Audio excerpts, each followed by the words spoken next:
Welcome to the BMC Remedyforce Summer 16 Early Access Program. My name is Virginia Leandro, and I'm one of the product managers for BMC Remedyforce. We are excited to now offer BMC Remedyforce's self-service within Salesforce One. All the features you have at the browser level for self-service are now available to you within Salesforce One.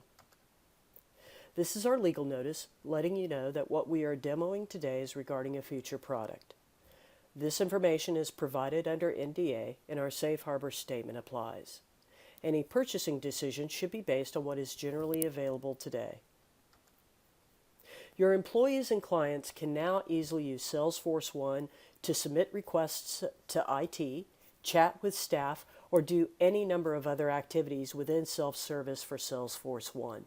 Let's have a look. In Summer 15, we introduced self-service for Salesforce One, but at the time, its capabilities were a little limited. For our demo, we're going to assume you haven't enabled self-service for Salesforce One and take you through the complete solution. In Salesforce, in the upper left-hand corner in the Quick Find box, we're going to type Salesforce One. And we're specifically looking for Salesforce One navigation. Under Available, you'll select Self-Service Mobile and go ahead and add it to Selected. You'll want to move this above Smart Search Items. Smart Search Items is actually used by Salesforce as a demarcation of sections in Salesforce One. So for our demo, we actually are going to try to put self-service at the very, very top.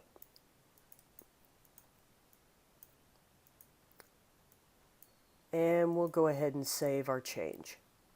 So there's a couple of more configurations that you're going to be interested in as you prepare to make self-service available to your users via Salesforce One.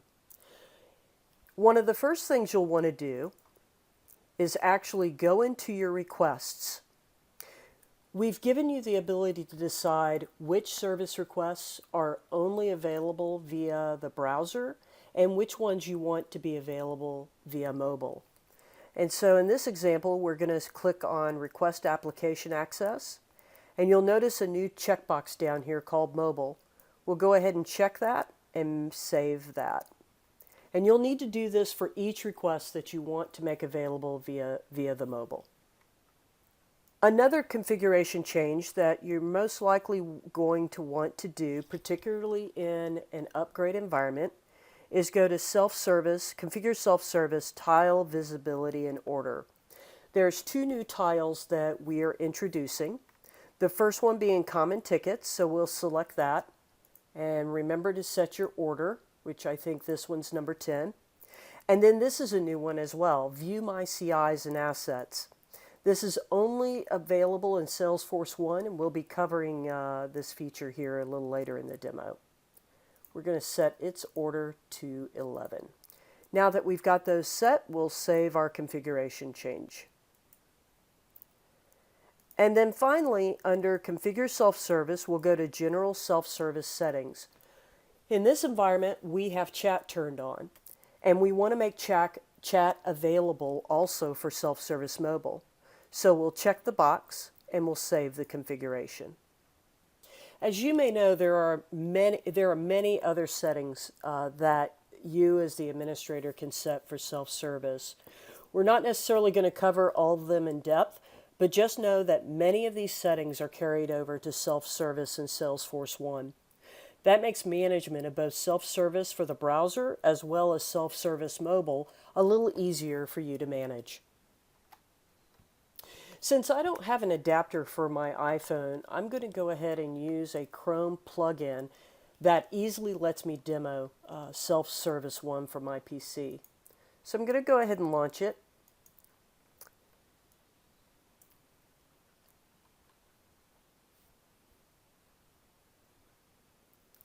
And you'll notice that it immediately puts me into self-service. That's because it's the first item from my Salesforce One navigation. If you decide to put self-service lower down in that navigation, then your users just tap on this icon and they could select it from wherever it is. For now, we'll just go back to self-service and dive right in. So one of the first things you may notice is at the top, we are scrolling through the broadcasts that are enabled for self-service. We can see that there's 4 broadcasts currently active. If I click on one of them, we get a drop down that will show you all the broadcasts that are currently in effect for your environment. The next feature we'd like to highlight is the Smart Box. Users can use this box to search for things such as knowledge articles, service requests, common tickets. In this example, I'm going to type that I need help with application access.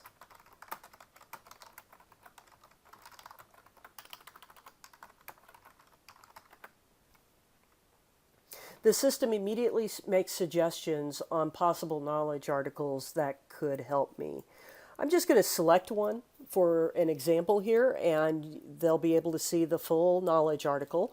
This one doesn't really help me, so I'm going to tap the icon to go back, and you'll notice we've maintained that user's search phrase. If I didn't find anything that helped me, I could go ahead and submit a ticket. But for this demo, we're going to move on. So now I'm going to click on service requests, and it's going to, again, the system is making recommendations based on what I've typed in the search box. For this example, the request application access is exactly the service request that I'm looking for. Notice the form renders showing me which fields are required. Note that the same functionality you would find for a request via the browser will work within Self-Service Mobile. The only field we currently don't support at this time is rich text fields. So I'll go ahead and fill out my request. And so the first thing I'll do is do a search. And I see there's a couple of things here, and so I'm going to select offering. I'll provide the information requested.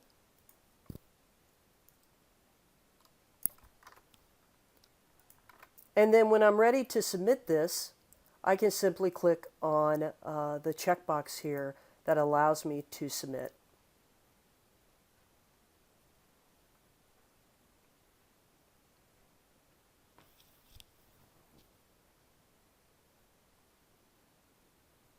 Once the record is submitted, I'm taken to tickets and requests, and I can see all of my open tickets. We'll dig into this a little bit more later, but just know that they'll then be able to see the latest ticket that they opened.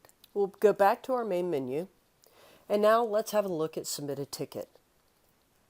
One of the first things you'll notice is that we can now support attachments. So in this example, I'm going to select an attachment. I'm going to provide my category.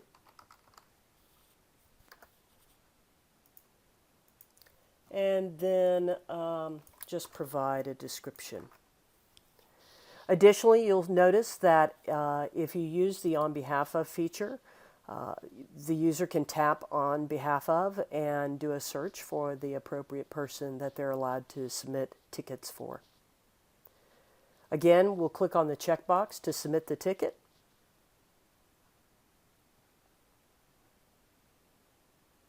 And we're taken back to tickets and requests, so I can see the record is opened and it's refreshed, and so I see that the last ticket I submitted first in the list. Going back to the main menu again, Request a Service. We show the applicable categories. For this example, I'm going to tap on Human Resources, and I can see all the requests associated with the category Human Resources. You might notice a change here because now Human Resources, the category, has child categories such as Employee Name Change, Employee Onboarding, and Human Resource Inquiries. If I click on one of these subcategories, Then I can go to the request definition that's associated with that child category. This gets configured if we go back into Remedyforce administration, going to self-service and service requests. You have the option of showing the request definitions based on the selected category and its child categories, which is how I have it set up, or just show the request definitions based on the selected category itself.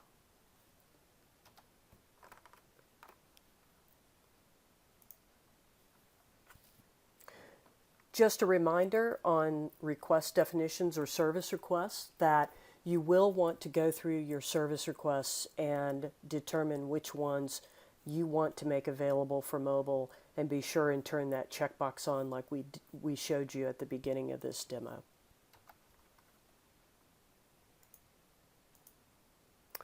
View self-help articles allows your staff to see the knowledge articles that the user has access to. There's not necessarily a search box here, because typically what will happen is your users will actually use the smart box at the very top. So to search for knowledge articles that might apply to them. Common tickets are just that. These are the templates that you've made available to your employees so that they can quickly fill out an incident and be on their way. And so that's what common tickets are. If we selected password reset, we would see that the category information's filled in and we're asking for a little bit of information. Again, attachment is available, the save, the on behalf of, all the features you would expect to find. A new feature for self-service mobile is View My CIs and Assets. So in my example, I have a service that I subscribe to, and I have a BlackBerry Storm and a Dell Latitude. The Dell Latitude's starting to come to the end of its life cycle. I've already got a blue screen of death. I'll go ahead and select it. I can see information, and I see that, wow, it's way out of warranty. So it's probably time for me to get a new PC through the PC refresh program we have here at BMC. But I can click on this icon in the upper right-hand corner and do two things. I can either see related tickets to this particular laptop, or I can submit a ticket against it. So again, I'm going to select hardware here. And now in the description, I'm actually having a problem with my laptop screen just going black on me. And so again, I'll go ahead and submit this record. And then exit out of my assets. We'll go to View Tickets and Requests. And since I've got this incident that I just submitted, I'm going to open that. Now your staff can easily add notes.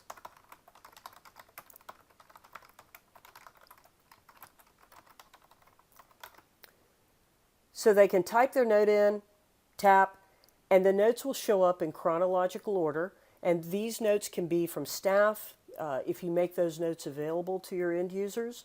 But as they add notes, they will see those notes showing up in chronological order with the most recent note at the very top of the list. We'll go back to our list of tickets and requests. One of the things that you can do from here is click on the filter icon, and if you're using on behalf of, the user will be able to view based on the tickets they've submitted or the tickets they've submitted on behalf of others.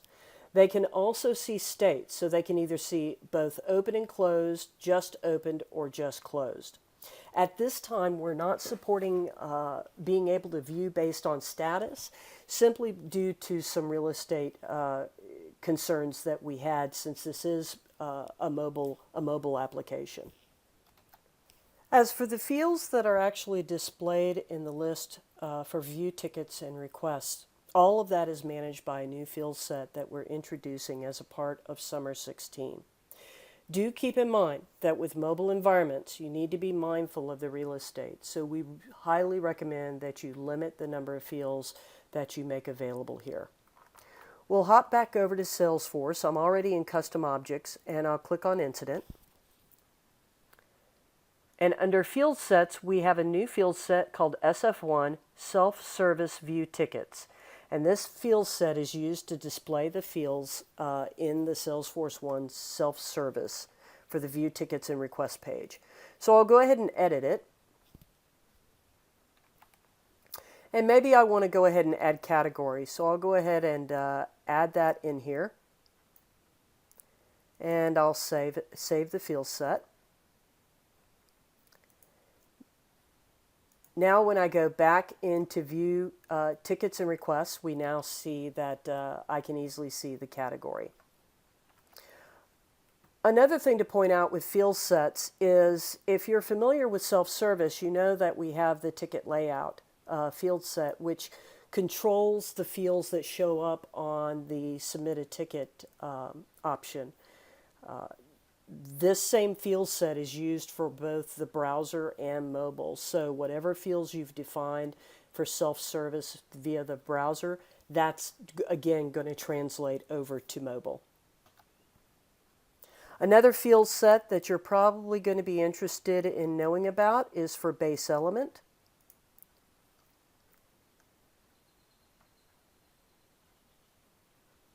If we go to field sets here, and I believe it's down in, here we go, Salesforce One Base Element Details.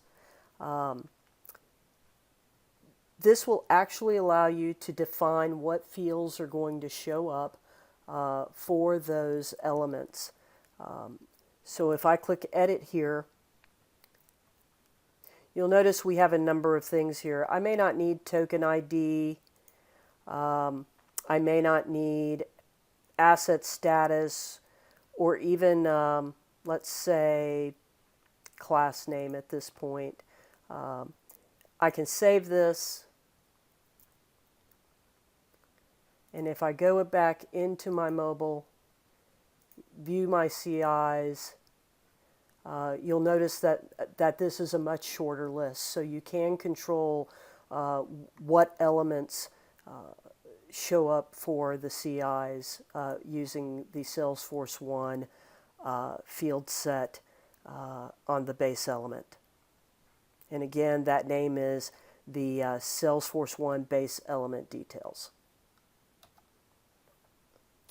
We'll go back to our Salesforce One. If we start talking about chatter and approvals, all of those can be found within Salesforce One. So if we go down, first off, feed is chatter. So if I'm following anything, this is my typical chatter feed. You have all the great features that you typically find with chatter. And then also as part of Salesforce One is approvals. And if I had things to approve, those would show up here. At this time, I don't really have anything to approve. The last thing we'd like to show you with self-service is chat. Let's say that I just have a really quick question. I can click on the conversation icon, and I can type my message.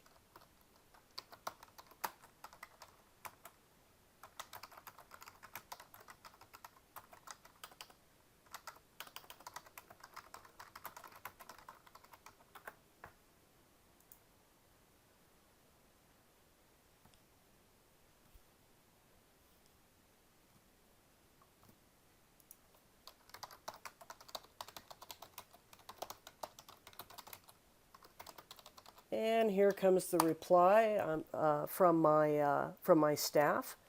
And so your users can have real-time chat going on right from within self-service mobile on the Salesforce One app.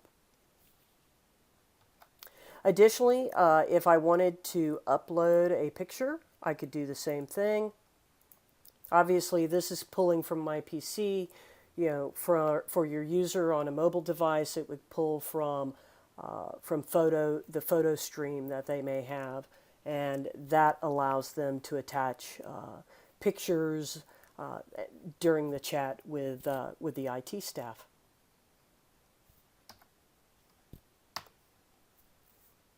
We hope your employees and clients will find self-service for Salesforce One a great way to keep connected to your IT and service management groups. We look forward to your feedback on the Remedyforce Summer 16 release. Thank you.